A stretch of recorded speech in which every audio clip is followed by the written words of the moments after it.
On the 15th of July 1992, 23-year-old Rachel Nickel, a young mother out walking with her son, was savagely murdered on Wimbledon Common in southwest London. She had over 40 stab wounds to her body. It was a scene out of a horror movie. Within days, the murder was front-page news, with the press and public clamouring for her killer to be caught. It seems, rightly or wrongly, that there's a massive jolt to society, that life is much more dangerous than it used to be. The police would launch an audacious operation to trap the killer, an operation that would lead to an innocent man being charged with murder. The killing of Rachel Nickel was a crime that shook Britain.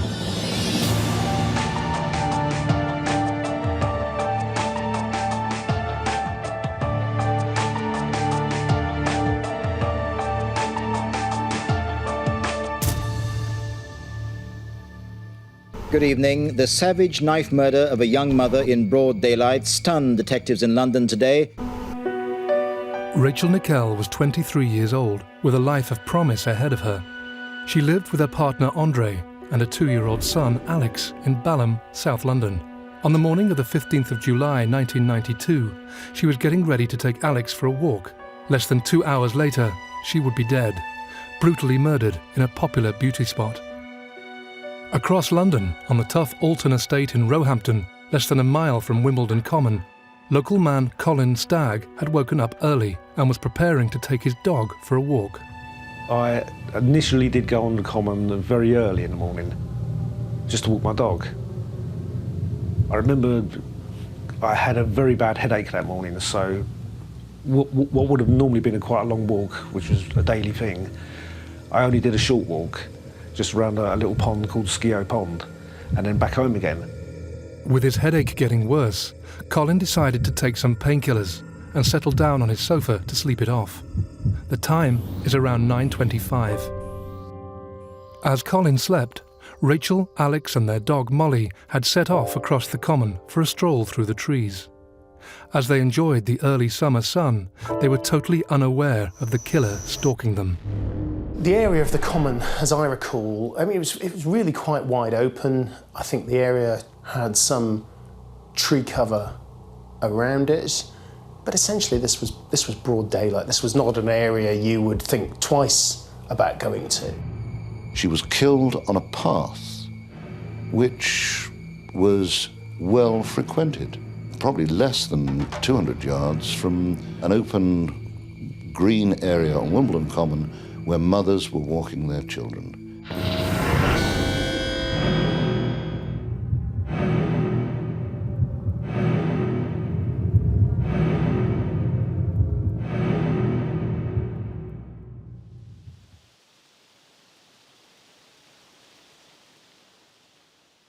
The attack was so ferocious, one of the blows that cut her throat, to silence her before the main attack, almost decapitated her.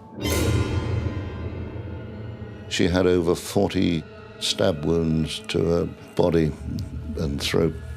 It was a scene out of a horror movie. Police soon flooded the common, quickly realising that their crime scene stretched to over 1,000 acres of woodland, containing over 500 people on the morning of the murder. A murder that had only one eyewitness, a 2-year-old boy that had seen his mother butchered.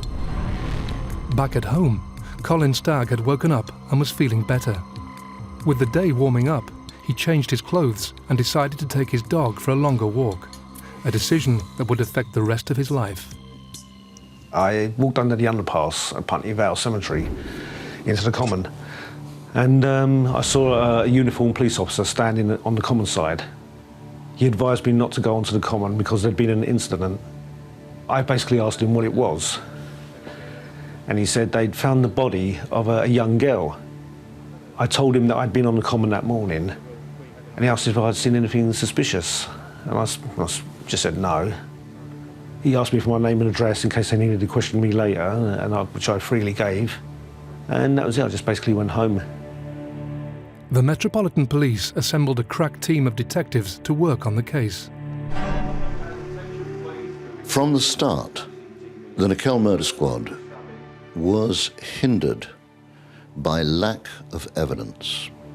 There was a minute speck of what at the time was regarded as organic material, but the science of the early 90s was not enough to mark it as DNA.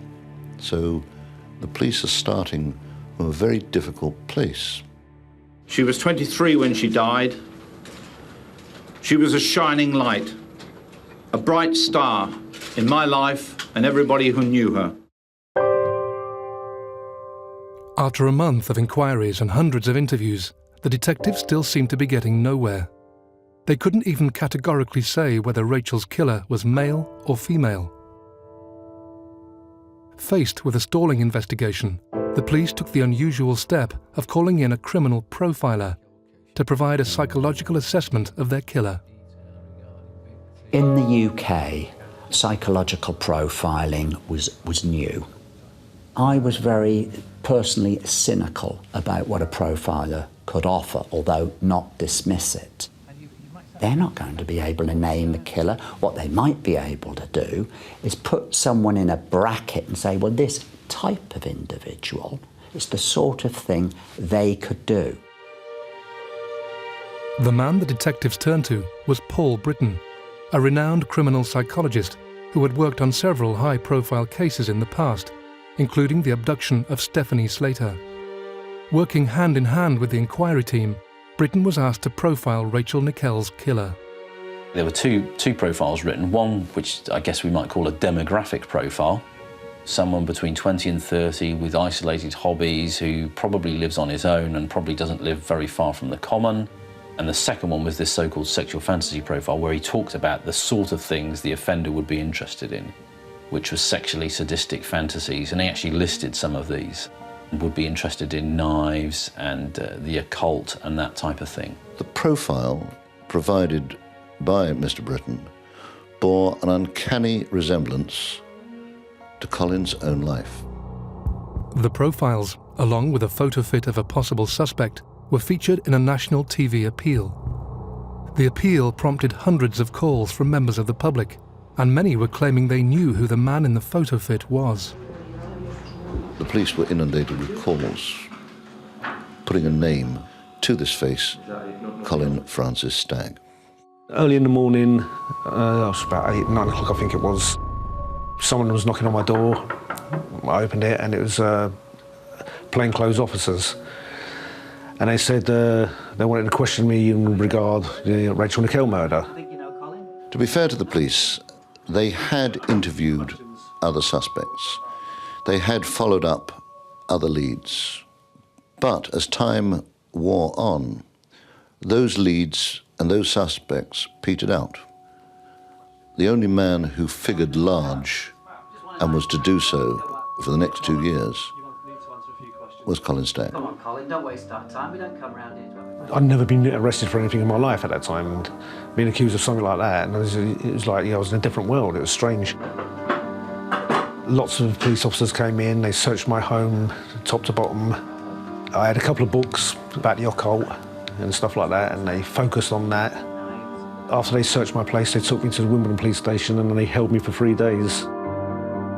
As the police began to question their suspect, they were presented with a huge piece of luck. Colin Stag was about to reveal a piece of information that would convince detectives he was the killer.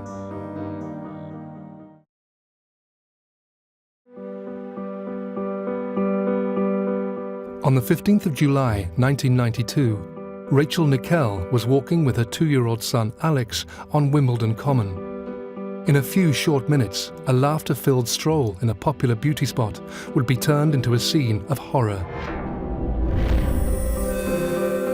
Her son, ripped from her arms, would be the only witness to the dreadful attack. The image of her, the beautiful blonde model, is an iconic image now, and it seems to speak to the loss of innocence of a period of time when a young woman couldn't take her child out in the middle of the day on a summer's day. So it became one of these cases that put incredible pressure on the police. Faced with an almost complete lack of eyewitness and forensic evidence, the police asked criminal psychologist Paul Britton to devise a profile of the killer. This profile, along with a well-publicised photo fit of a suspect seen near the murder site, led to the spotlight falling on local man Colin Stag, who lived a few minutes' walk from Wimbledon Common. I can see why Colin Stag rose to the top of this inquiry. He almost offered himself up, quite frankly. He was on the Common at the time. He's a known loner, nothing wrong with that, but sometimes with that, perceived to be just a little bit odd in some way or another. Stag had admitted being on the Common on the morning of the murder, and this, along with evidence found during the search of his flat, made him the prime suspect. Colin Stag was arrested at his home, taken to Wimbledon police station and questioned. I'd never been arrested before for any crime, and it was very, very scary. Amazingly, for the police officers involved, he talked frankly and openly. He didn't deny anything, but other than to insist that he had not murdered this young mother. As police continued to question Colin, a search of past incidents on the Common delivered a breakthrough. They discovered a sighting by a woman of a man who was lying naked on the Common, who she claimed exposed himself to her. Basically, I was just doing nude sunbathing, which I did in regular spot every summer, and it was an area used by nude sunbathers. I pleaded guilty to it because I thought, well, basically, I've been advised to by my solicitor, and I just wanted to get out of there. I didn't want these things to drag on, so I thought, get rid of it. I got a fine for £200, and after that, I was released after 3 days. That decision was to have long and lasting effects on the case and his life. By naively admitting to the indecent exposure charge, Colin Stag fueled the police's notion that he possessed the characteristics laid down by Paul Britton's profile of the killer. As Colin returned to his life on the Alton estate, where he assumed the traumas of the past months were behind him for good, a seemingly innocent search for companionship years before the killing of Rachel Nickel would come back to haunt him. I think it was about 2 years prior to the murder of Rachel Nickel. I answered a dating advert for friendship, and so I wrote a letter to Julie Pines. We got on okay, we chatted on the telephone at first, and we seemed to be okay. And then, being a normal red-blooded man, I thought, this could go a bit further. So I just chanced my arm, really, and wrote her a sexual letter. It was just of a mild sexual fantasy of meeting a woman in the open air, getting on together and having sex together in the open air. And she kept that letter for 2 years, and she contacted the police when I was arrested for those 3 days, and that was it. And the police, once they read that letter, and of course Rachel Nickel was murdered in the Woodlands, they seemed to find a connection with that. After a detailed examination of the letter from Julie Pines, the police were now even more certain that Colin had murdered Rachel Nickel. They were still, however, completely unable to prove it. Faced with an ever-mounting pressure from both senior officers and the public, the inquiry team hit upon a daring idea. It was believed, now we know hugely problematically, that it would be useful to get an undercover operative in there to evaluate whether Stag had any guilty knowledge of the case. The inquiry team wasted no time in recruiting a star female undercover officer known during and after the operation as Lizzie James. With her in place, and after lengthy consultations with Paul Britton, Operation Edzel, as it was codenamed, began. The carefully concocted plan, made with the approval of senior Metropolitan Police officers and lawyers, was that Lizzie should write to Colin and earn his trust in the hope that he would reveal some intimate knowledge of the crime. I received a letter from a woman calling herself Lizzie James, and she claimed that she was a friend of Julie Pines, and she had read the letter and she found it interesting, and she wanted to get to know me. The first letter was something like, Dear Colin, you might remember a lady called Julie Pines. Dear Colin, I hope you're not offended by this intrusion, as we've never met before. Julie was fairly closed-minded. I'm a lot more open-minded, and basically I want to start a dialogue with you. Of course, Stag, 30-year-old guy, getting a bit of attention from a woman, writes back. Dear Lizzie, thank you so much for your letter, which I read with great interest. We struck up a conversation. I sent letters to her, she'd send letters to me. I'm sure your fantasies hold no bounds, and you're as broad-minded and uninhibited as I am. Some of the early letters by Stag show his degree of naivety, where he talks about making parsnip wine and we'll go out on the veranda and have our parsnip wine and I'll kiss you and cuddle you, and it's all pretty benign stuff. And then in a very significant letter that she writes back, she says, I need you to show me what a real man is. The things that happened when I was with this man were not what normal people would like. And even though these things are bad and I feel guilty, I can never forget how exhilarating they made me feel. Now, there's only so many ways you can take that, so unsurprisingly, in the next letter, Stag plays back that exact verbatim sentence. I'll show you who a real man is. And then in the next letter, Lizzie James writes back, I need to feel defenceless and humiliated. And guess what? In the next letter, Stag uses those exact terms, defenceless and humiliated. In all my letters, I would always say, is this the kind of thing you mean? Is this the kind of thing that you like? If not, I apologise, you know, because I was a lot younger, never had a real sexual relationship with a woman, so I would have told any woman anything what they wanted to hear if I thought I was going to have sex back then. The exchange of letters continued, and the content quickly became more sexual and violent. To the detectives, it seemed Stag was playing right into their hands. Encouraged by the results, they decided to take the operation a step further and have the couple meet. I remember the day clearly. I thought she was late.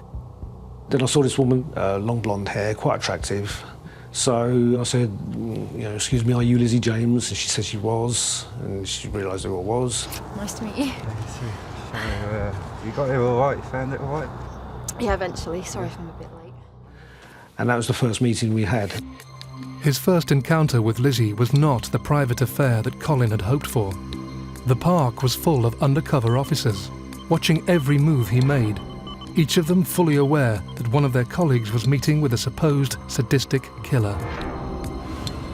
Over lunch, Lizzie James wasted no time in appealing to what the team thought was Colin's dark side. That's when she told me she had a dark secret. I've got quite an extreme appetite for some things. Her ex-boyfriend was into black magic and stuff, and she claimed that she had done a human sacrifice of a pregnant woman and a baby. Yeah, we did. And things got pretty heated, and yeah, we screwed around. At first I thought, oh, she's a nutter, you know, she's off her head, but she was very attractive. And again, all I was thinking about was like, yeah, you know, just in one ear and out the other. Ever eager to impress Lizzie, Colin responded to her dark secret with a violent fantasy of his own. It wasn't long before their exchanges turned to the murder on Wimbledon Common. I told her, I think I was on the second or the third meeting, that I had been arrested for the Rachel Nickel murder. And she found that very exciting. Lizzie James wanted me to be the murderer. She said she could only be with a man who could have committed that crime and to have sex with that man. And I just kept saying, no, sorry, it's not me. You know, I kept apologising and saying, you know, sorry, it's not me, I didn't do it. Throughout the entire operation, Colin Stag never once suggested he had anything to do with the Nickel murder. But despite this, the sexual content of his letters to Lizzie James were exactly what Paul Britton and the police thought they would see from the killer. On the 17th of August 1993, Stag was rearrested on suspicion of murder. Myself and my solicitor, we sat in a room being interviewed by the police, and they were reading some of my letters out that I'd written to Lizzie James. Not only do you want to befriend this certain lady, what shocks me is what you're prepared to do to her as well in the name of fun. Have a look at that one. Yeah, I felt obviously very small because I thought, you know, there were personal letters between two consenting adults. No comment. And it was at that point one officer left the room and he came in with Lizzie James. Hello, Colin. Remember me? I knew straight away then that she was part of this. I couldn't say anything, because I was just saying no comment all the time. But what I really wanted to say was like, well, you fucking started this, You wrote to me, I didn't write to you. So that was it. And then I was charged with the murder of Rachel Nickel. With their prime suspect safely behind bars, the murder squad celebrated a job well done. However, what they didn't and couldn't know was that for the past months, all their efforts had been focused on the wrong man. The real killer of Rachel Nickel was still at large, and in the autumn of 1993, he was preparing to strike again.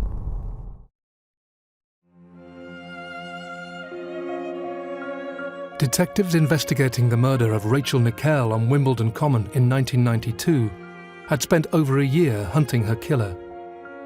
With the help of a criminal profiler, the police had launched an audacious undercover operation to trap their prime suspect, Colin Stag.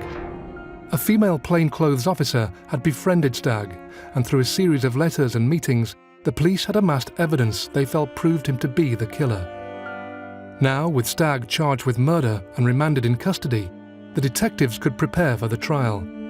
However, what the inquiry team didn't realise was that they had been focused on the wrong man. From the first moment that Colin had appeared on their radar, their judgment had been clouded, and clues to the real killer's identity had been missed. In the summer of 1989, a brutal rape in Plumstead, southeast London, marked the start of a series of attacks that would blight the area for the next 4 years. A woman with children in the house was getting the kids ready for school, and the back door was left open.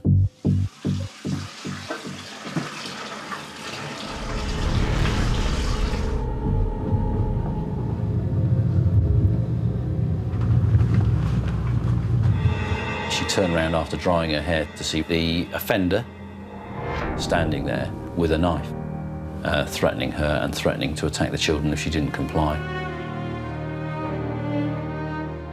And that rape was the first of what became known as the Green Chain Rapes, which was a series of attacks along Green Chain Walk in southeast London.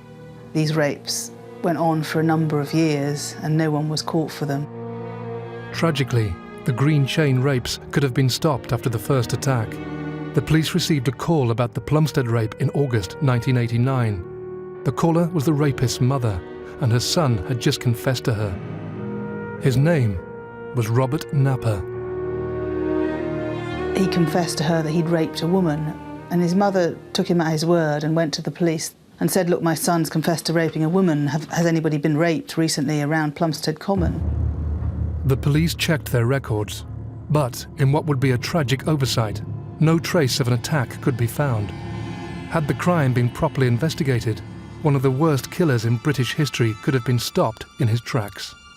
Robert Napper is one of a very unusual and small set of offenders, mercifully rare, that really are, well, it's basically known as a sexual sadist, a sexually sadistic killer. There's some suggestion that he was abused before the age of 10, and apparently by someone quite close to him, although specifically who that is, we don't know. I think what's significant about him as a child and as an adult is this isolation. Isolation from his peers, isolation from friends, and isolation from family, which got more and more extreme also throughout his criminal career. We also know that he had Asperger's, which is a learning difficulty as well, which probably added to that isolation. The Green Chain Walk, a tranquil series of linked parks in southeast London, was, during the early 1990s, the scene of some of the most terrifying rapes London had ever witnessed. The attacks would continue for months, increasing in brutality, until in the early summer of 1992, just weeks before Rachel Nickel would be killed, Napper would attack a woman walking with a child. Napper jumped out at her, pushed her to the ground, tried to strangle her in front of her child and brutally raped her while she pleaded for him not to kill her. The similarities between this and the Nickel murder a few weeks later, when you look back on it, are so stark. But it didn't seem to be picked up at the time. I mean, hindsight, as we say, is a marvellous thing, but it was very similar, and the crucial thing was she had her child with her. Not only were the green chain attacks not linked to the murder of Rachel Nickel, a lack of thorough police work ensured that Napper was free to carry on his reign of terror. Twice he was asked to give a DNA sample after his neighbours positively identified him from a photo fit of the green chain suspect. In both cases, he didn't turn up at the police station. Incredibly, he wasn't pursued. In November 1993, 16 months after Rachel Nickel's killing and with Colin Stag awaiting trial for murder, London was rocked by news of another terrible crime. What has shocked police is the ferocity of the murders. A senior officer said Sam Bisset's injuries were horrific. Samantha Bisset and her 4-year-old daughter Jasmine lived together with Samantha's boyfriend Conrad Ellum in Plumstead, southeast London. Samantha was a very strong personality. Before she had Jasmine, she was quite wayward. But then when she had Jasmine, it gave her more focus in life, I guess. And she was a very devoted mother. I should remember Jasmine, she's an adorable little child. I mean, she was a lovely girl. I'd take her to the swings and she'd just think it was brilliant. She'd just think it was an amazing day out, just going to the swings for a couple of hours and, you know, she was so happy. As Samantha and Jasmine carried on with their lives, what they couldn't have known was that Robert Napper had already begun stalking them. She never had curtains, you know, and sometimes she'd walk around the flat naked. And I'd say, look, you know, you should be careful here. There could be, like, Peeping Tom looking in. And it was only a week or so before the murder when she did actually see someone looking in through a bedroom window one night. I think after that she was a bit more careful, but I guess it's too late by then. The day I found Sam and Jasmine, I was staying at my father's house in Sidcup, and I planned to call in the flat on the way to work. I let myself in, and straight away, I mean, I saw this stain on the carpet and went into the kitchen to get something to clean up this stain. I thought I'd better help clean that up. And all the kitchen was in chaos, where Sam's clothes had been pulled out of the cupboard and the floor was just carpeted with clothes. And then walked into the front room and saw, I mean, Sam had actually been covered over, so there wasn't much to see, but I'm standing there looking at this little pile of clothes and all the bloodstains and things, and it took quite a while for me to sort of actually grasp what had happened. And then thought, well, what about Jasmine? I felt bad that I hadn't even thought about it. I thought I'd phone the police without even checking on Jasmine. I thought she might still be alive. Jasmine was in the bed with the covers over her. And for a second I thought maybe she's still alive, but then there was no movement, she wasn't breathing. So then I phoned the police. The investigation into the Bisset murders was headed up by Detective Superintendent Mickey Banks. Well, when I first got there, it was a block of council flats. Scenes of crime people were already there. I was given access to the place, went through, and to be met by this horrendous scene. It was, I would say, the most gruesome scene I've ever attended. You know, I did 32 and a half years. I'd never seen a scene like that, or an accident, or anything as bad as this. Obviously, the body had been left there to be displayed, as if to say, look what I've done, look what I'm capable of, and I immediately thought, this has got to be some nutter. As scenes of crime officers examined the flat, they began to piece together what they thought had happened. Sam's going about her business with Jasmine in the house, and there's a knock on the door. At that point, a very sudden, violent attack takes place where Napper immediately stabs her with a knife, takes her into the lounge, and then commits some horrific acts of mutilation on her. Very shortly after that, also rapes and murders Jasmine, a 4-year-old girl. So a really horrendous and horrific offence. One of the first things that struck Mickey Banks was that his case could be linked to the green chain rapes. To test this theory, he enlisted the help of the criminal profiler who had worked on the green chain rape inquiry and the Rachel Nickel murder investigation, Paul Britton. The amazing thing about Paul Britton's involvement was that he was involved as an advisor on the green chain rapes. He was an advisor on the Bisset murder, and he was an advisor in the Stag case. And at no point does he talk about the possibility of them being linked. And he worked on all three cases, and Napa walked through all three of them, completely unseen. By early 1994, there were 3 different police inquiries running in South London, all independently and unknowingly investigating the crimes of one man, Robert Napa. The Green Chain team had ruled out Napa as a suspect for being too tall. Tellingly, they had not pursued him when he had twice failed to provide a DNA sample. Mickey Banks had also invited the Rachel Nickel murder squad to Plumstead to discuss whether their respective crimes could be linked. They'd already charged Stag, and they were convinced that they had the right man. This was the attitude I got from their officers when they came to visit us, and we discussed both cases, but they would only tell me what they wanted me to know. They were convinced Stag was their murderer. It was as simple as that. Paul Britton, the one man who had intimate knowledge of both cases, reinforced the lack of a connection between the Nickel and Bisset murders. I think Mickey Banks says to Paul Britton, are they not linked? And Paul Britton says, no, they're not linked because it doesn't have the same degree of frenzy. And my answer to that is, well, it's pretty simple, that if you've got a victim inside a house and in a confined area, you can do more or less what you want with them, and you can express whatever weird sexually deviant fantasies you have. Meanwhile, the Bisset murder squad had received the break they had been waiting for. In a twist of fate, the fingerprints of victim Samantha Bisset were uncannily similar to those of Robert Napa, and in the first sweep of the crime scene, they were assumed to be the same prints. However, a re-examination had spotted the differences, and detectives now had a fingerprint of their killer. There was a fingerprint found which matched about 6 or 7 points of Napa's fingerprints. This was found on the balcony outside the address, and was subsequently found to be partially comparable to him. He became a very good suspect for us. The police had his fingerprints on file from a number of different offences. So as soon as they realised that these were someone else's prints, they looked on their computer and his name came up. Not only did Robert Napa appear in the system, it emerged after his conviction that police files were littered with clues that pointed to him being a depraved sex offender. Clues that were, at the time, largely ignored. Robert Napa had cropped up on the police radar at least 8 times before he murdered Samantha Bisset and her daughter. And I think most significantly is in 1992 when he was arrested for stalking a civilian employee at the police station in Plumstead. And police went round to his flat and searched his flat.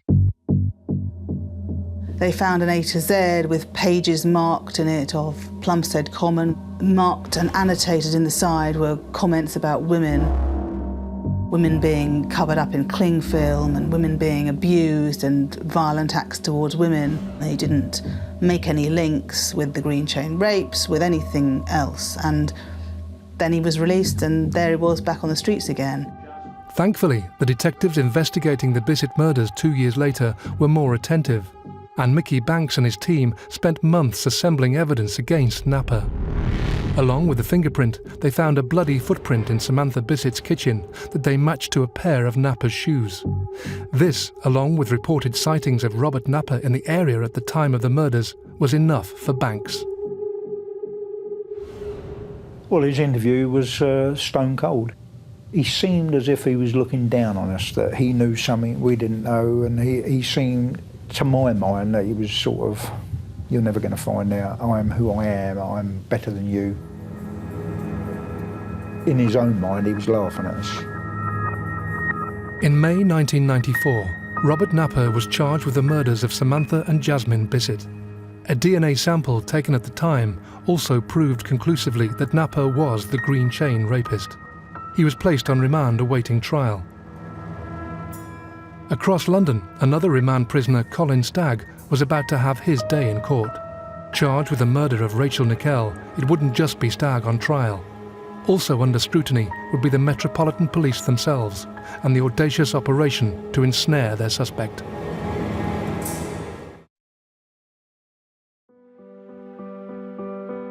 In July 1992, 23-year-old mother Rachel Nickel was murdered on Wimbledon Common. Detectives investigating the horrific crime used a female undercover police officer to befriend prime suspect Colin Stag and earn his trust, in the hope that he would either confess to the crime or reveal evidence that he was involved.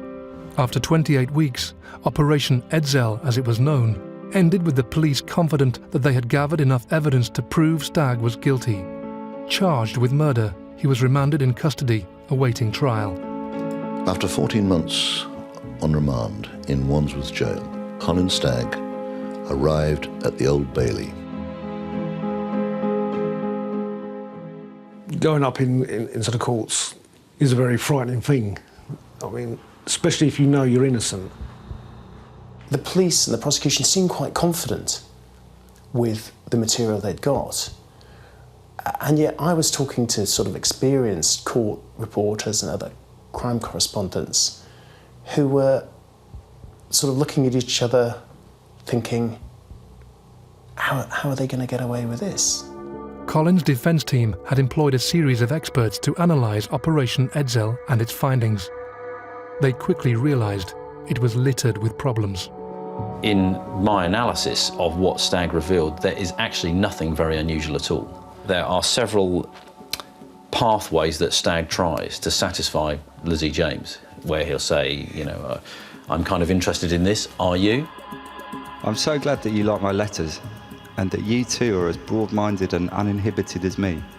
I can't wait to read some of your fantasies. And he's trying to feel out what she's kind of interested in. And of course, where he hits gold is where she reinforces him, if you like, and throws him a bone every time he says something which is either violent or sexually sadistic. I believe I will only ever feel fulfilled again if I meet a man who has the same history as me. He talks about another man using a knife on a woman, on the common. And then, of course, bingo, the inquiry team think this is exactly what we thought we'd see. But it's a completely self-fulfilling prophecy because they only saw what they wanted to see by virtue of only reinforcing those elements that got them there. After listening to the evidence against Colin Stag, the judge in the hearing had decided that enough was enough, and he wasted no time in throwing out the evidence from the undercover operation, dismissing it as a honey trap. As the detective in charge of that, you could not have listened to the judge's words and be in any doubt that he was not only dismissing the case, he was seriously angry about the way in which Colin Stag had been led. With their case in tatters, the Rachel Nickel murder squad were left to reflect on the events of the past 2 years. The team had taken over 4,500 statements, and the inquiry was said to have cost over £3 million. Despite the murder investigation being at the time the most expensive in British criminal history, the squad were left with nothing. You wonder why did no one say, hold on, what's the judge going to think of this? Colin Stag left the Old Bailey after 14 months in prison, a free man. The judge's ruling meant that his case wouldn't be heard by a jury. But Colin was about to face a different trial, this time by the media and the public. When Colin Stag was released from prison, he was mobbed. The pictures, we all know the pictures of him coming out of court and being mobbed. And instead of being treated as an innocent man, he was treated as a killer who'd got off. The judge recognised that there was never any evidence against me. All the crowds were there and police on horseback, and everybody was just shouting out, and all I can hear is like, you know, hang him, guilty, guilty, hang him.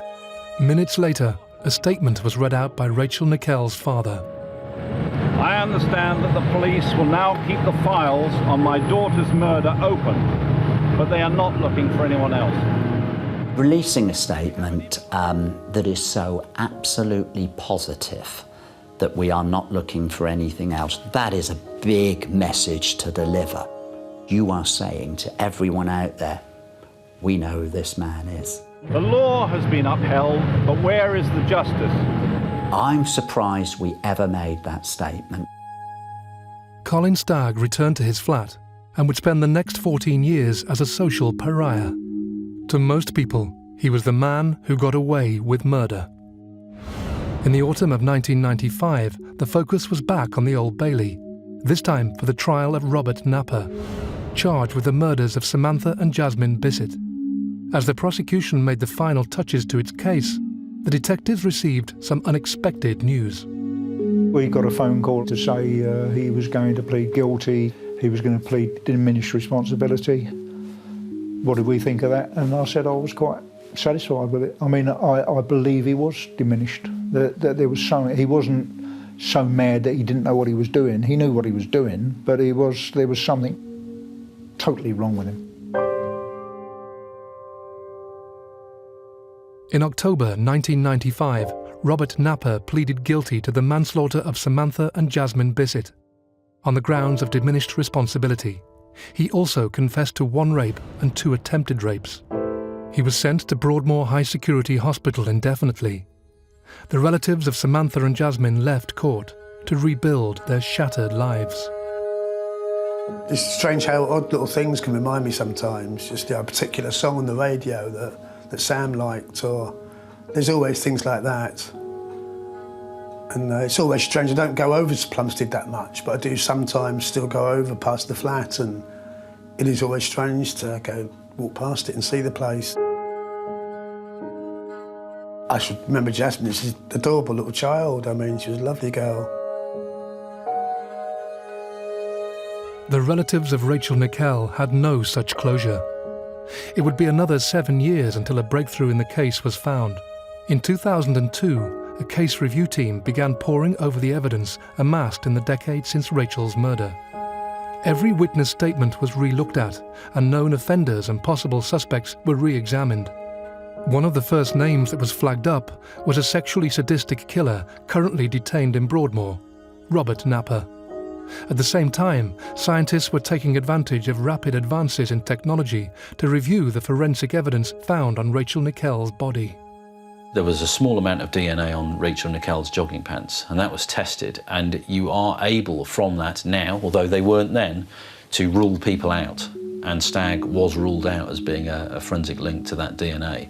The second piece of evidence was there were some very small paint flecks that were found in Alex Hanscom's, the little child's, hair, that they were able to link and actually match to paint flecks on Robert Napper's metal toolbox. Further analysis of the DNA proved that Robert Napper had been in contact with Rachel Nickel on the day she died. The paint flecks found in her son Alex's hair were the final confirmation. Armed with this new evidence, Robert Napper was charged with the murder of Rachel Nickel. He appeared at the Old Bailey on the 18th of December, 2008. He sat there and he didn't flinch, and he was a kind of presence of evil. I don't often say this, but he appeared to be like that, and it was the most tense courtroom I've ever been in, actually, and it really brought tears to your eyes, because then you could just see her parents finally, they'd got the right man, and it was really, really moving, actually. Robert Napper pleaded guilty to the manslaughter of Rachel Nickel on the grounds of diminished responsibility. He was sent back to Broadmoor, with the judge stating that he was unlikely ever to be released. Napper's admission of guilt brought to a close one of the most notorious cases in British criminal history. It's since emerged that in August 1993, a knife was found on Wimbledon Common, near where Rachel Nickel was murdered. That knife was matched to Robert Napper when he was arrested in 1994. And again, nothing was done. Stag was in jail on remand, nothing was done. So they had a knife with his fingerprints on, they had clues as to his stalking grounds, his raping grounds in his A to Z. They had all the evidence of a violent stalker, rapist, potentially killer, and they didn't put 2 and 2 together. I think that was just bad policing, total incompetence. But Scotland Yard was listening, and the Nickel case, along with other high-profile crimes, led to dramatic changes in tactics.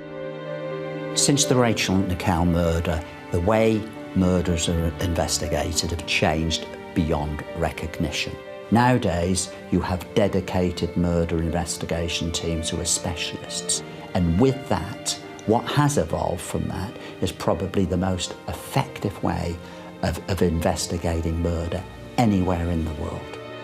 Colin Stag, for so long at the heart of the case, would receive over £700,000 in compensation from the Home Office.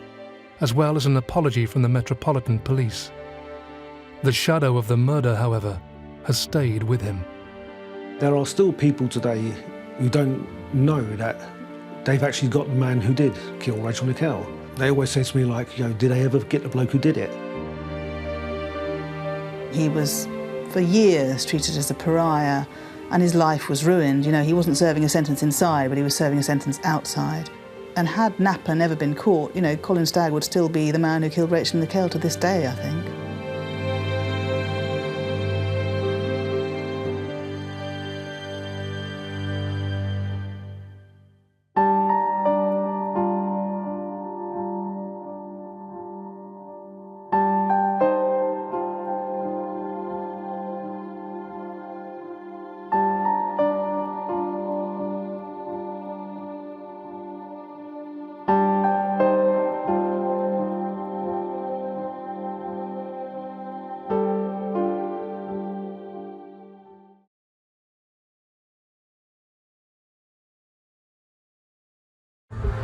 Today's best mix for Huddersfield, Halifax, Bradford and Keighley. We are the pulse of West Yorkshire. 1 o'clock, Gareth has the news. In 2009 and 2010, the streets of Bradford in Yorkshire became part of a crime so horrific it sent shockwaves throughout the world. Well, I'm misanthropic. I don't have much time for the human race. He was weedy and needy. He was the ultimate banality of evil. A crazed killer, fueled by the need for notoriety and fame. We sat feet away from him and he gave out his name as a Crossbow Cannibal. This is somebody who was almost like a wannabe serial killer. He wanted his 15 minutes in the spotlight. 3 women vanished without a trace. Their dreadful fate was to unravel in the most extraordinary way imaginable. The means by which he would kill his victims was chilling enough, but he may also have eaten parts of his victims' bodies. A member of the public had reported seeing body parts. My daughter's piece is still missing. What I've got are my daughter. I can't bury my daughter. A murderer so sadistic he'd sickened the very fabric of society, making this a crime that shook Britain.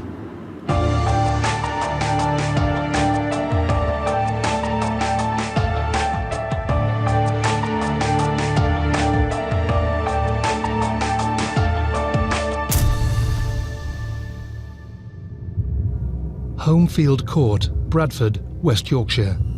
The caretaker on duty is routinely reviewing the CCTV within the building when he makes a shocking discovery. But the roots of this terror started many months before.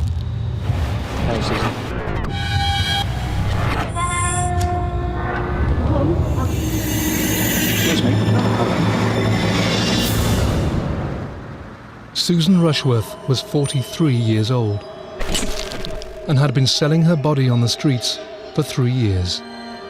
We found out it's because people saw her in the red light area. It's on a main bus route through Bradford. She was just seen, stood, waiting to be picked up. That was sad. That's not what we could do to help. As much as she'd stop and ask her to stop it, she couldn't do. She was so dependent on the drugs. And it's the only way she could get the money.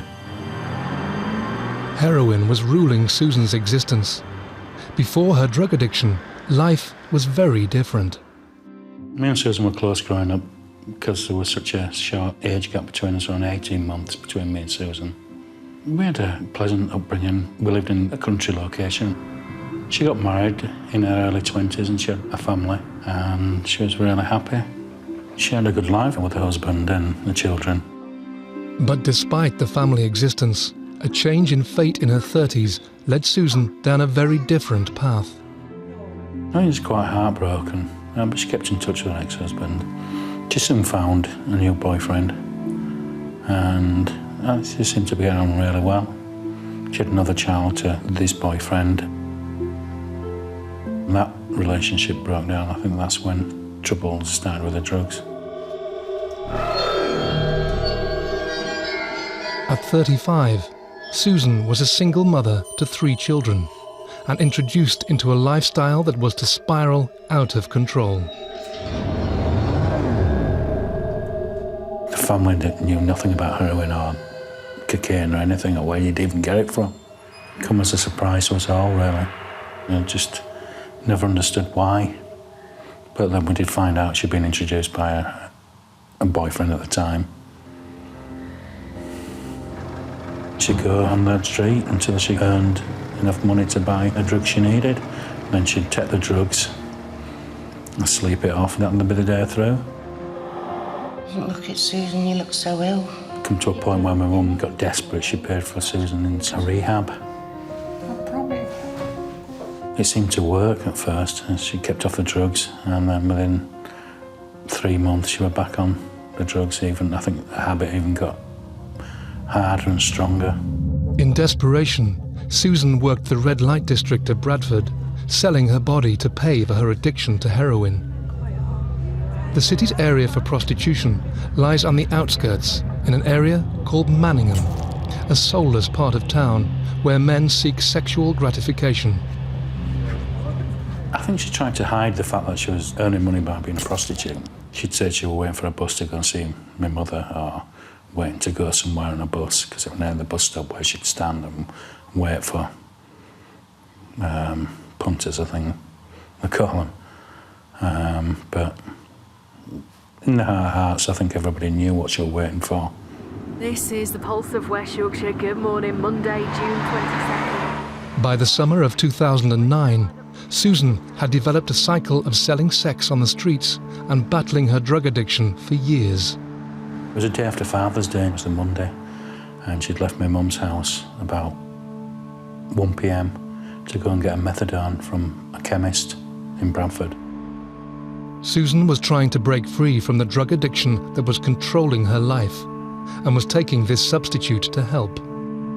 She took a mobile phone with her. She said she was only going for a couple of hours. But she never come back. Then my mum started getting a bit worried, where is she now? She started ringing a mobile phone, but no answer. Hours had passed from Susan leaving the house, and it was uncharacteristic of her not to answer her phone. And she was seen boarding the bus about just after 1 o'clock. And that's the last time anybody saw her, really. She just kind of vanished. Susan's family nervously waited for her to make contact. But as night fell, they grew increasingly concerned. Despite her lifestyle and drug habit, she always made a point of keeping in touch with her mum. Mum, she was anxious at where she was, but she thought maybe she met up with somebody. You know, she was always in touch with her mum. That's one thing she always did, keep in touch with her. But Susan never made contact. Hello, West Yorkshire Police. Paul and his family took the decision to report her missing, as the painstaking hours without her turned into days. It was just like a living nightmare. Weeks would go by and nothing would be said, and then there'd be an appeal on the TV or the local press. I just want to appeal to anyone out there who knows or seen my mum. And police had searched local beauty spots and nothing would be found. Contacting local hospitals and she wasn't in the hospital. Not a clue, mate, not a clue. Police questioned some drug dealers and a person quite close to Susan, but to no avail. Have you ever used a prostitute? No. Never? Never. They did search quite a wide area local to Susan, where Susan was living at the time.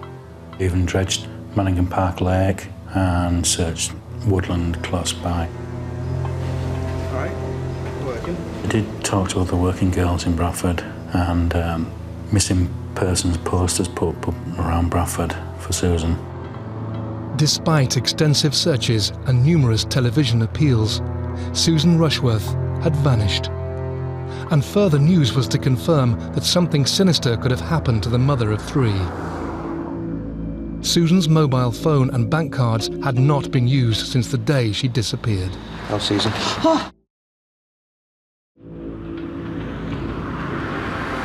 Today's best mix for Huddersfield, Halifax, Bradford and Keighley. We are the pulse of West Yorkshire. Bradford, West Yorkshire, June 2009. A young mother has been reported missing after going to collect a drug prescription. It's totally out of character for her, as I've said.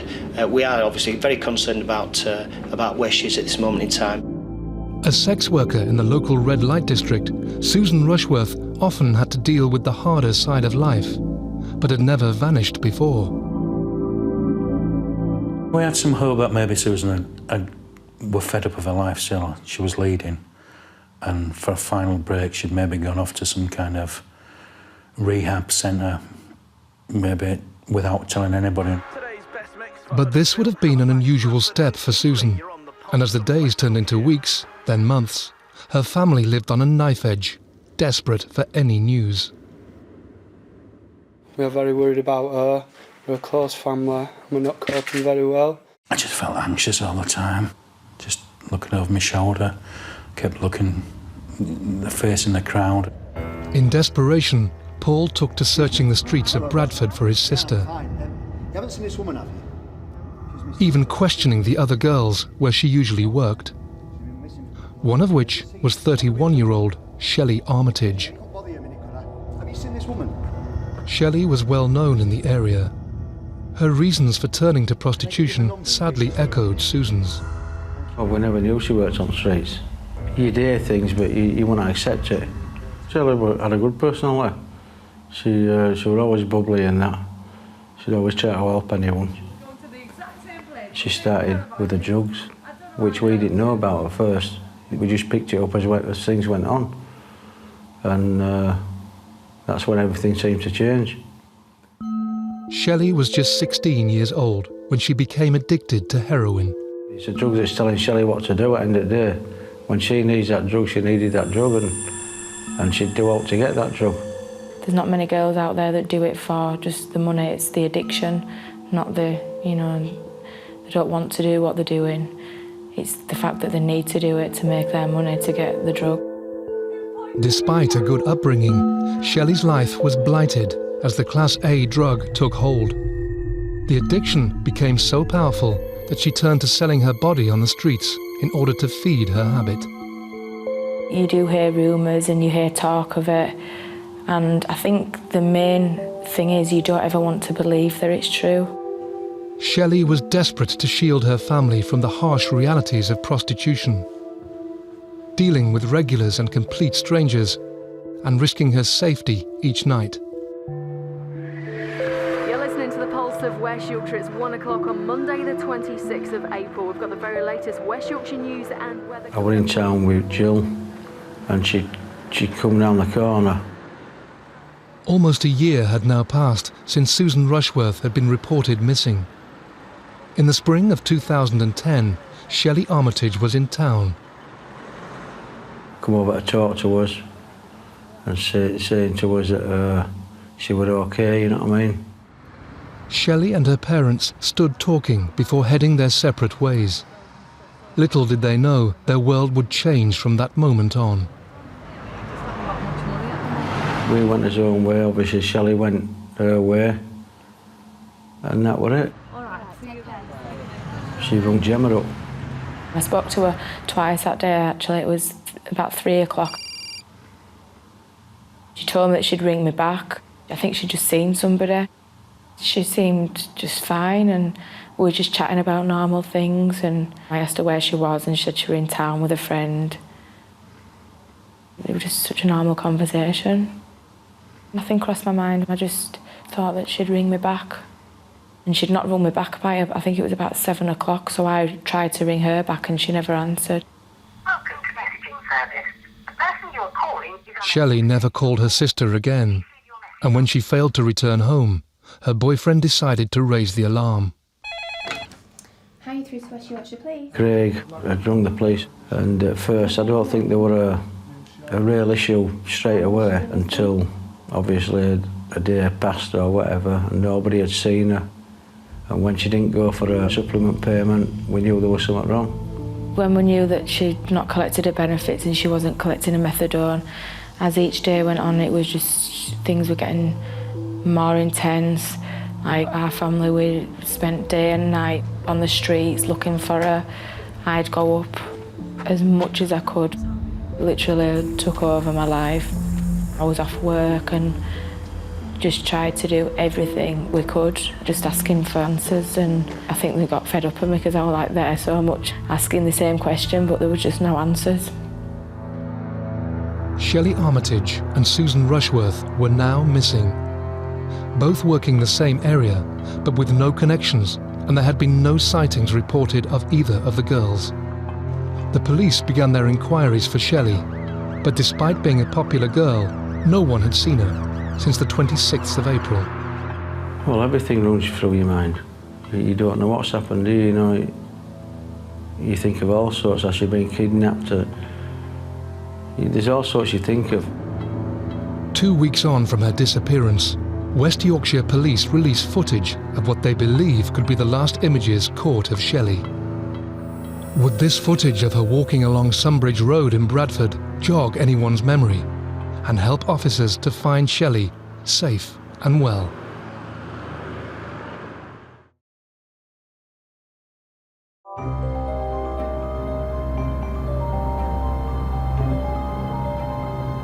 West Yorkshire police are investigating the disappearance of 2 young women in the area.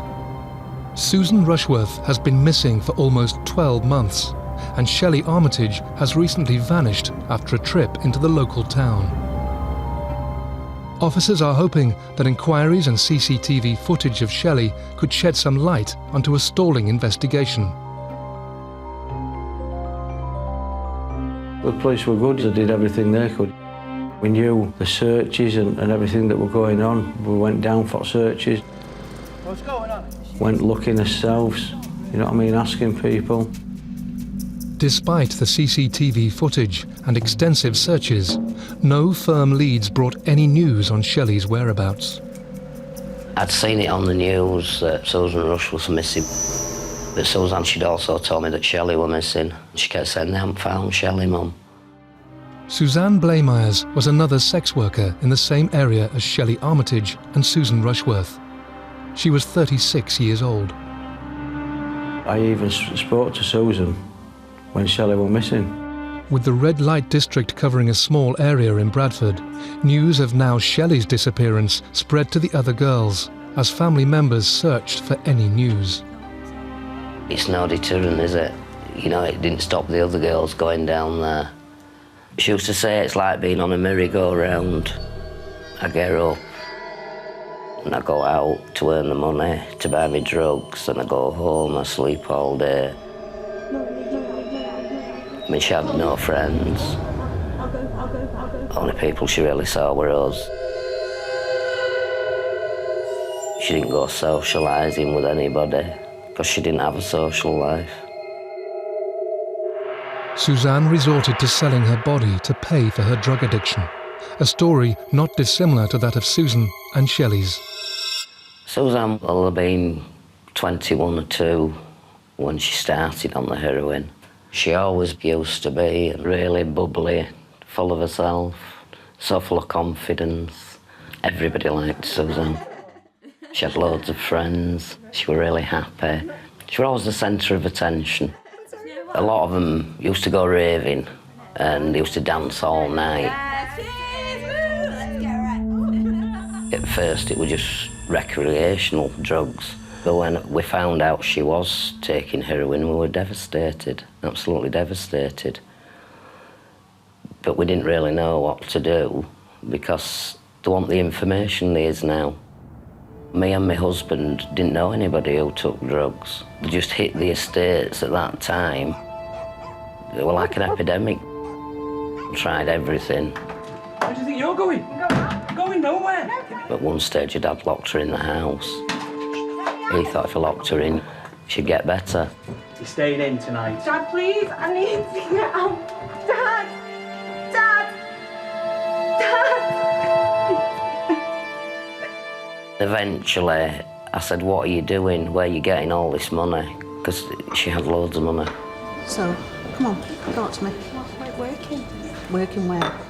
She said, you know, I've been working down in Red Light area, and I were absolutely crucified by it.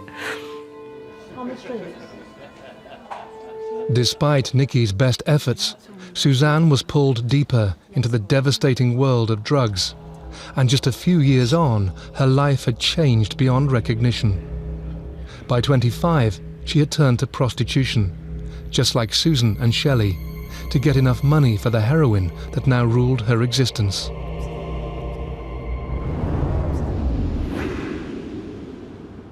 As the hunt for Shelley and Susan continues in vain, Suzanne begins her day as normal. She stayed the night, she wasn't so well, and on the Friday morning I dropped her off home because I was working. So I dropped her off early in the morning, and she said, "I'll see you later, Mum. I'll ring you tonight." Suzanne, be careful. I'll call you later. Nicky continued on to work, expecting to hear from her daughter later that evening. She didn't ring that night. But I wasn't worried, because Suzanne started going out later than everybody else. But the following day, a knock at the door was to change everything. And on the Saturday, about 4 o'clock, a boyfriend knocked at the door. Okay. Oh, yeah, you seen Suzanne? I said, "What do you mean?" No, she's yours, isn't she? No, she's not, no. "She's at a flat." He said, "No, she's not at a flat. I've been to the flat." Please, we better get down to the police station quick now. All right, okay, go on. All right. Go on, hurry. And I knew instantly there was something wrong. Police say they'll never give up the search for the 3 missing women. A search described today. 3 women, all of whom worked in the same area, had now disappeared. The police launched their 3rd missing person inquiry and started the hunt for Suzanne. They went and searched her flat and were asking about if anybody had seen her. It's just surreal when they come and tell you, you know. They were out looking, searching, trying to find what had happened, and I called my family and said, "You know, Suzanne's missing." Suzanne Blamires is now the 3rd prostitute to have been reported missing in Bradford in the last 12 months. Just as police mount their search for her and begin inquiries, they receive evidence that would disturb even the most hardened detectives.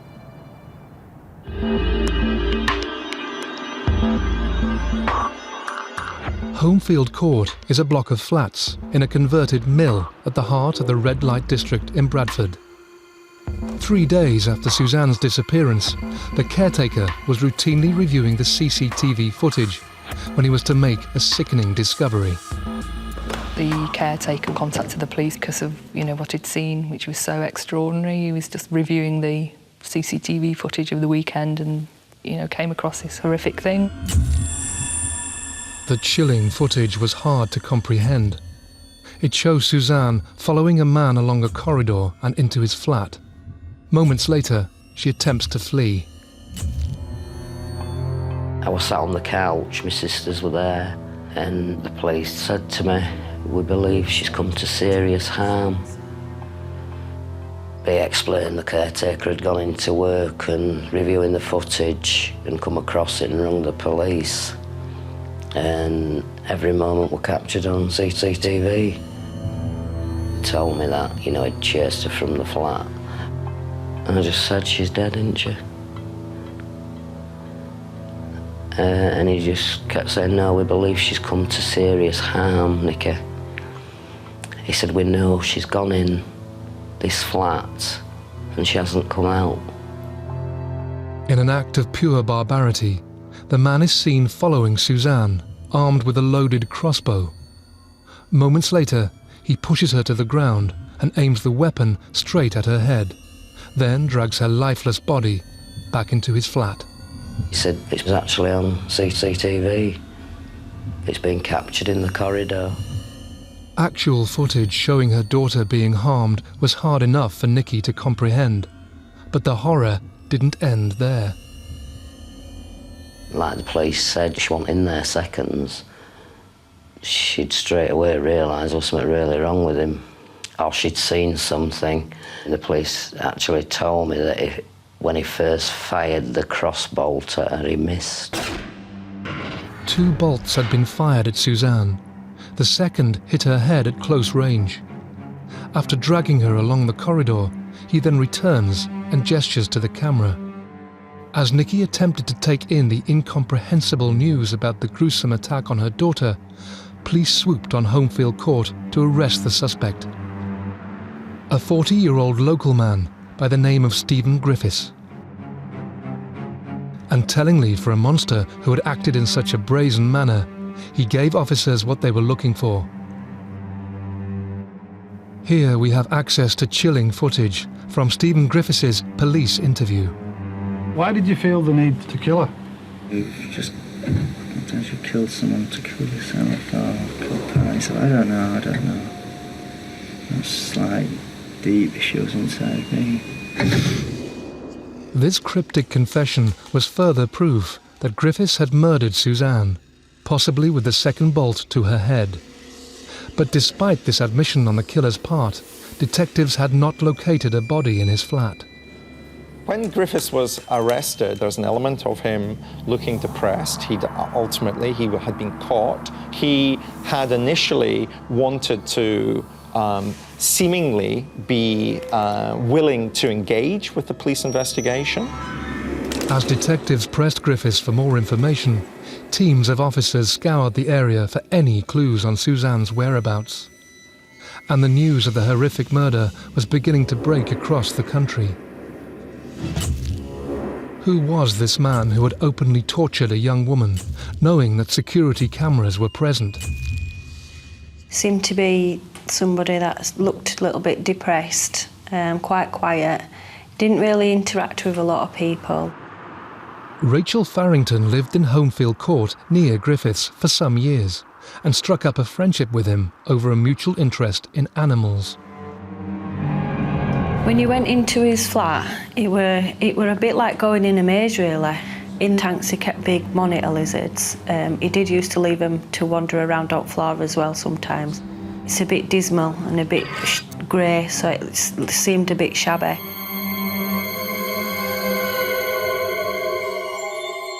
And then he picked a rat out of the box and he went, "Watch this, it's brilliant." And I went to the glass cage to watch and I saw this rat and it started shaking, and this big lizard came and it actually bit it in half. I felt a little bit sick, but he went, "Look at that, that's nature for you." Billy Parkin had known Stephen Griffiths for nearly a decade and recalled some of his incredibly bizarre behaviour. I was at his flat and these little tiny baby rats, we just picked one out and ate it and swallowed it down with a glass of water. Billy's recollection of his one-time friend echoed chilling stories of animal torture experienced by Griffiths' neighbour. He appeared to boast about his tendencies, hinting that his fixation with death went much further. I didn't have much empathy for human beings. It also mentioned about he could have eaten somebody if he'd wanted to, or he obviously fantasised about cannibalism. Go get us a beer. He didn't know many other people. As time went on, it seemed to be ever diminishing his circle of friends. At the time, friends may have believed Griffiths' morbid fascination with death was down to another element in his life. He was a degree student, he'd got a first degree, a BA in psychology. Griffiths also was studying for a PhD, comparing modern-day murder techniques with techniques from, I think it was the 19th century. It was sort of a historic comparative study of murder techniques. There may be an element, although this is difficult to prove, that he, in a sense, was educating himself better about the phenomenon that he was going to engage in practically. In other words, was he studying some of these books to understand how to avoid capture, how to dispose of bodies, how police would conduct an investigation? Griffiths' obsession with the criminal mind had led him to study the area for many years. But this fascination with murder had ultimately crept into reality. And now he was toying with officers, revealing very little. Police only had the CCTV of Suzanne and other footage of Griffiths carrying items out of his flat, so any other leads were vital. As detectives pressed the killer for more information, forensic teams searched his home. But it was to be another discovery that was to elevate the horror of this investigation to another level. He said we'd found her.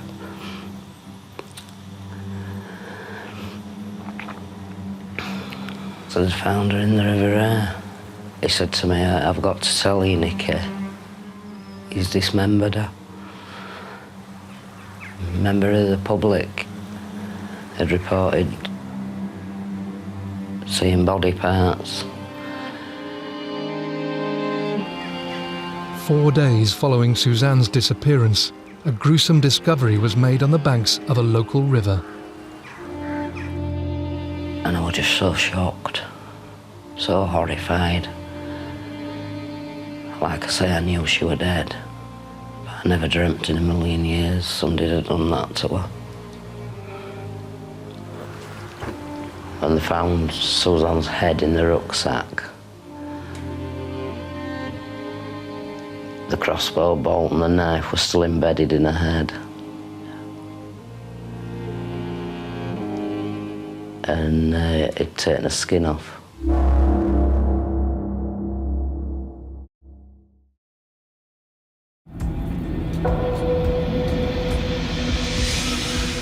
Police officers in Bradford, West Yorkshire, have just made a gruesome discovery. A young woman's death has been captured on CCTV. With the suspect under arrest, he admits to the killing, but refuses to reveal the whereabouts of Suzanne's body. Don't know. Yet evidence discovered in a local river reveals more about the crime. The news desk have picked up on these body parts that were found in the River Aire, and you start to think of things like the Yorkshire Ripper. Is it another serial killer who's a copycat of the Yorkshire Ripper? It's that geographical location, it's that sort of area, and it's such a powerful part of history, isn't it, really? The killing did echo crimes committed by the Yorkshire Ripper, Peter Sutcliffe, a notorious madman who brutally murdered 13 women during the 1970s and 80s. Suzanne's body had been mutilated and parts of her left in the river. As forensic officers continued their search of the surrounding area, the footage of Suzanne's final moments found its way to the media and went global. It really, really upset me when it appeared in the national press, you know. I was horrified, I was devastated. To have CCTV of somebody killing somebody, murdering somebody, I mean, most killers would probably avoid CCTV cameras rather than, you know, play up to them, which is what he did. As the country watched in horror, further remains were found in the river, and police made another breakthrough with Griffiths. Are you saying that you killed Susan Rushworth? Yes. And what was the other name? Shelley Armitage. Are you saying that you've murdered Shelley Armitage? Yes. Police come to tell us, you know, that they'd arrested a man and he'd confessed to murdering Susan.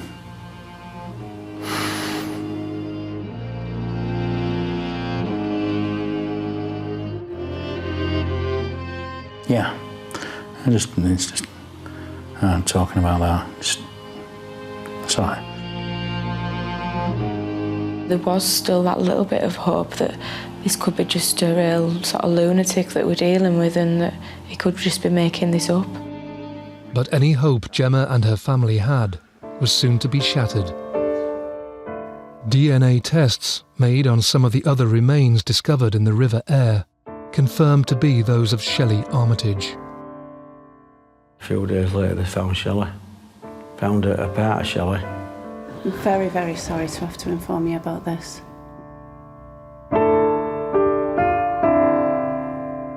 I just felt numb, really. I just wanted to get out of the house. I wanted to know why and how and what were her last words. But despite some clues and Griffiths' initial cooperation, when pressed for more information, the killer gave little away. And what sort of location have you put them in? If you can't tell us where, what sort of location have you put them? I don't know. Where a robot, where a computer would put it. You know, a rational, emotionless aberration would put it. So why did you feel the need to kill any of the girls? Fun? I don't know. Fun? I don't know. I don't know. Well, I'm misanthropic. I don't have much time for the human race. This disregard for life and failure to fit into society had developed at an early age. Stephen Griffiths was well known to the criminal justice system. He first got into serious trouble at the age of 17 when he attacked a supermarket manager with a knife who had stopped Griffiths from attempting to shoplift.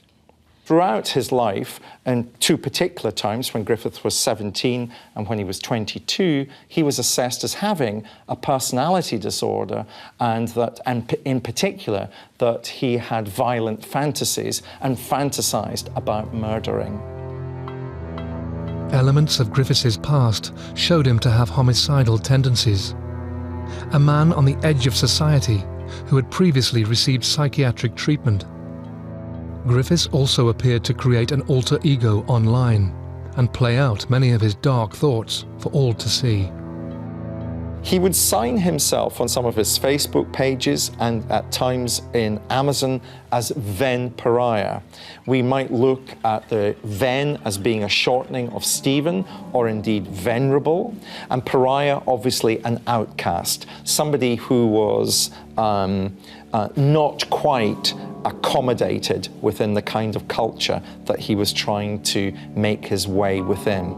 His alter ego as Vampiriah, and information that would not have been public and not have been there for public consumption was coming out very rapidly. This is a man who's so narcissistic that any attention that he can get by changing his name or by playing with his name, by the kinds of clothes that he wore, the kinds of books that he was reading, he's trying to gain your attention, because by gaining your attention, he has power over you.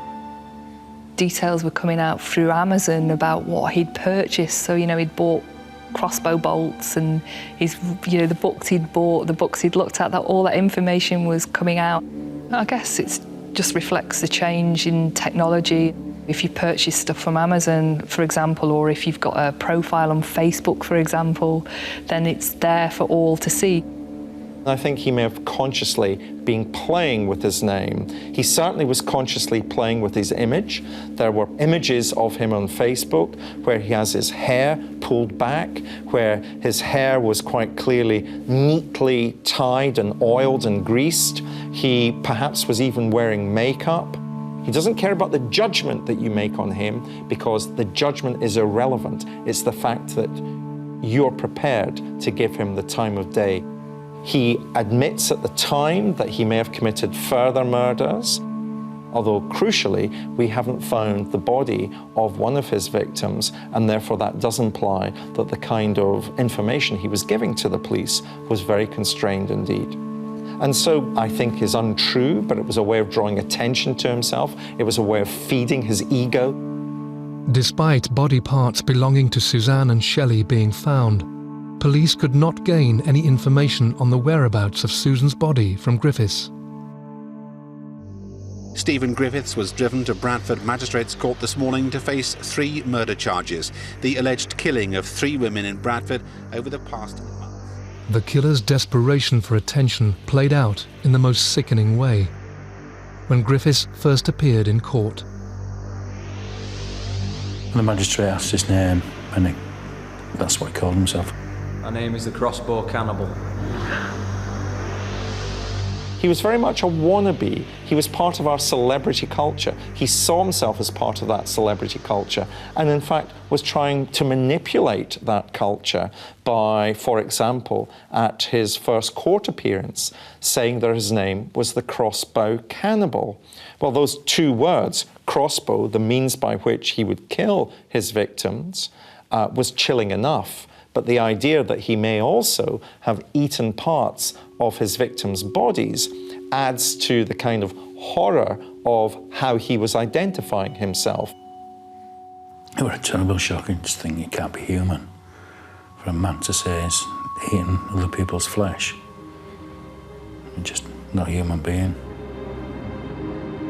6 months on from the disappearance of Shelley and Suzanne, and more than 18 months after the last sighting of Susan, Stephen Griffiths stood trial at Leeds Crown Court. The families of the women were to endure further torment as more graphic details of his sadistic crimes unfolded. I can remember distinctly in court that they said it was 81 body parts, 81 separate parts of Suzanne Blame-Eyes. Susan Rushworth's not been found. They don't have linked him to Susan's murder by DNA from blood samples and splatterings across his bathroom wall and in his bathroom, underneath his bath, and his bedroom. And they were quite disturbing to find blood on his boots a year later, virtually. My heart were hammering just at seeing him. They just showed contempt for all the proceedings, basically. Details that came out in court were absolutely horrific. The police tell you what concerns your daughter, but they don't tell you what concerns the others. So some of the details, obviously, we hadn't heard. I felt physically sick when they said that they'd got DNA off the cooker belonging to the other girls, and, you know, it basically cooked them. Further horrid details were to emerge, showing the crazed killer bounding his victims and taking images of their lifeless bodies. Most of the serial killers that I've worked with, and most of the writing about literature about serial killers, will talk about taking trophies. In Griffiths' case, the trophies were photographs. It's a way of very deliberately putting himself back in the moment when he was about to take his victim's life. It was a way of reminding himself of that moment when he was all-powerful, when he was able to exercise the power of life and death over the women that he was going to kill. You can't describe what it's like, you know what I mean? I'm seeing him sat there, you know. I mean, you just want to get to him, but you can't, you know what I mean? Stephen Griffiths, you're charged. Following a highly charged trial, Stephen Griffiths was given 3 life sentences after pleading guilty to murdering Susan, Shelley and Suzanne. The judge said he would never be released. Take him down. Since his detainment, the evil killer has continued to try and exert his control. He has attempted suicide and gone on hunger strike on a number of occasions. This is, frankly, fairly typical behaviour. It doesn't mean to imply that he's showing remorse, that he wants to take his own life, even though he's self-harming. This is a way, again, I think, of feeding his underlying narcissism. This is drawing attention to him, keeping his name known to the media. If you cannot control any other aspect of your life, but harming yourself with a razor blade or a sharp instrument, it is nonetheless a form of control. Stephen Griffiths will face the rest of his life in prison. But the true sentence has been handed down to the families of his victims. It's not a closure, it'll never be a closure to me till he's told me what he's done. Maybe I'm not going to find out, Shelley, but at least tell me what you've done. I think we'll always wait for answers. I think we need answers. We're trying our best to move on, but I don't think we can ever until we find out where Susan is. Shelley was a good kid. It was the drug that made her do what she did. but she was well respected, well known, smartly dressed, and she didn't deserve what happened to her. But I just like to think of all the good and happy memories of her, and he's just doesn't sort of faze me now. I don't want to think about him. Life doesn't seem the same without her. Yeah. She was my sister. She wasn't just my sister, she was my friend.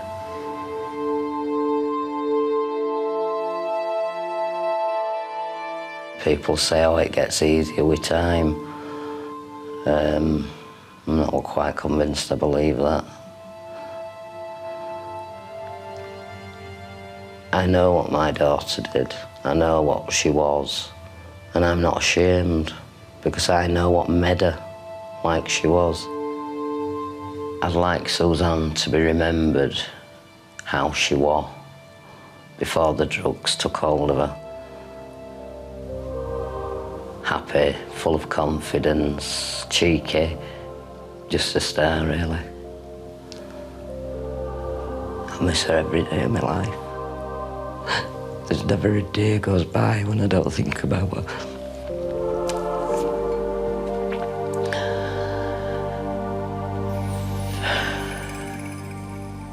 And I don't think I'll feel like that while I die, probably.